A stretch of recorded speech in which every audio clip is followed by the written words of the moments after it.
all so much, you know.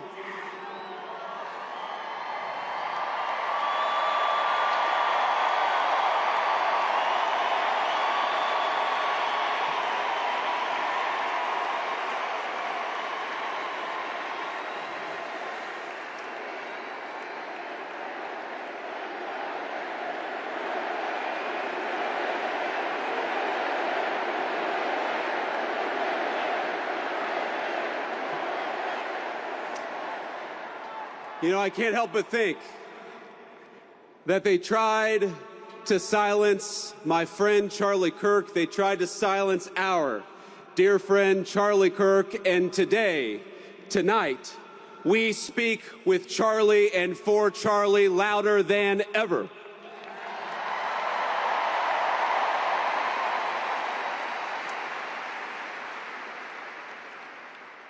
The evil murderer who took Charlie from us expected us to have a funeral today, and instead, my friends, we have had a revival in celebration of Charlie Kirk and of his Lord Jesus Christ.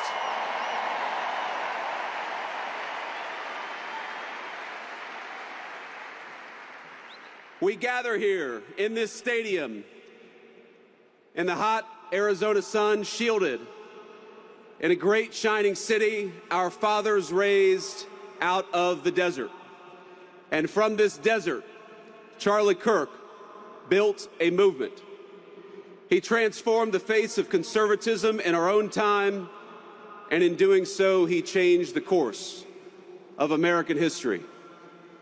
To rising generations across this country, Charlie exemplified kindness, courage, and a commitment to open debate. And he was a great debater, and we loved him for it. But Charlie loved debate not because he excelled at it, but because it was the vehicle for bringing the light of truth to dark places.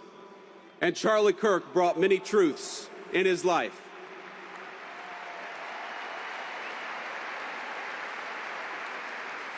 Charlie brought the truth that young people deserved a stake in the future and that they deserved to have a voice. He brought the truth that marriage and family were the highest callings, far more important than any job or educational credential. He brought the truth that our nation would fade unless it brought order to its neighborhoods and prosperity to its people. He brought the truth that life was precious, and we must fight to protect it at all stages and at all times.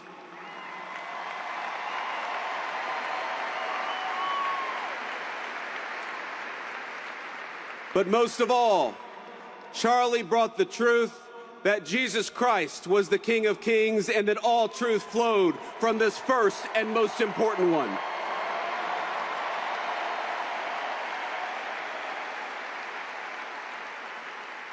But Charlie, he did so much more than tell the truth, he lived it. Charlie understood that the best evangelization was not in what you said, but in how you lived your life. And in this city, he lived his life well. He raised a wonderful family. He had a beautiful wife, 2 beloved children, and a loving and godly home. In this, he showed us the importance of family.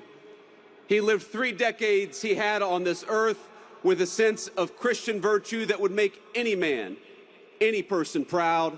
And in this, he showed the importance of following God.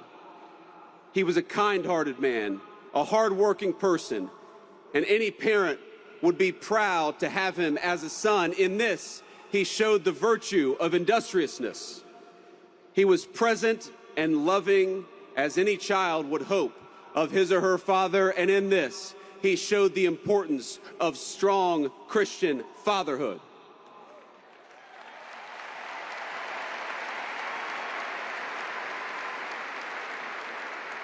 He was fearless and he was bold as any follower would hope would be true of a leader. And in this, he showed all of us how to carry on after his death. You know, Charlie Kirk, he loved history. He devoured the ideas that formed the foundation of our civilization.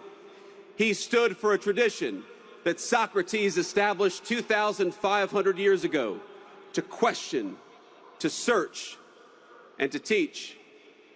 He was Athens and Jerusalem, the city of reason and the city of God in one person. But if he loved those places, they were not his home. America was his home, and he was willing to die for it.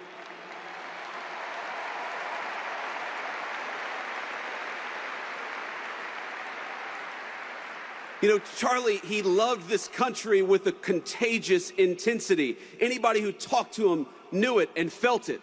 He knew that America was a beautiful place and we had these incredible ideas, but he also knew that our country was a covenant between the generations past, present, and future. He believed this country's best days were not behind us, but ahead of us. But he knew those better days would have to be earned. They would have to be worked for. We would have to sacrifice and work and tell the truth. He knew that America wouldn't be saved just by pulling together seminars or talking about the right kind of books in front of the right kind of people. The movement which he created demanded more. It demanded courage. It demanded hard work. It demanded building, and it demanded leaders. And my friends, in Charlie Kirk, we found a great American leader.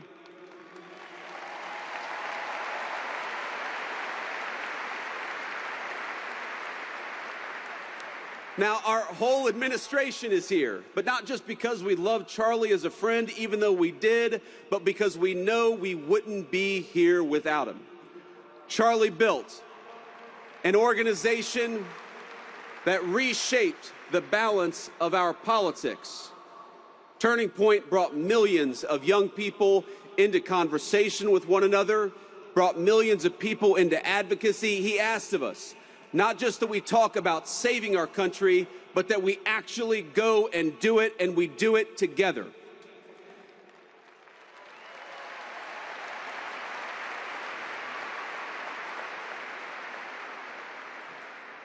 But even as Charlie built on a grand scale, his greatness was never only in his ambition. It was measured in the everyday moments as well, in the way that he treated ordinary people each and every single day. You know, you learn a lot